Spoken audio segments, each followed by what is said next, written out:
91 সালে যদিও একটা সম্ভাবনা ছিল বিএনপির আসন কম থাকাতে, এখানে তো সেই সম্ভাবনাও নাই।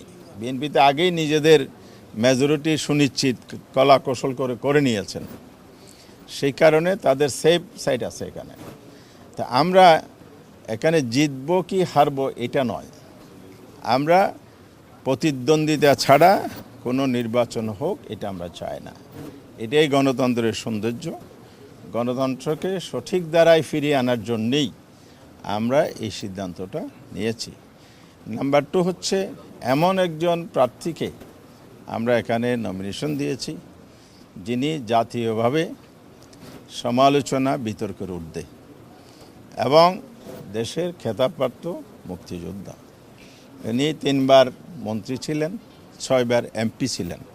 উনি পিএইচডি হোল্ডার, উচ্চ ডিগ্রিধারী এবং দেশের জন্য অনেক অবদান তিনি রেখে গেছেন। রাজনীতি আসার পর থেকে দীর্ঘ সময় এক সময়ে বিএনপির স্ট্যান্ডিং কমিটির মেম্বার ছিলেন, আবার আলাদা দল করেছেন, এখন আবার আমাদের সাথে জোটবদ্ধভাবে উনি রাজনীতি করে যাচ্ছেন। আমরা আশা করছি জাতি এটাকে অবশ্যই ইতিবাচক দেখছে।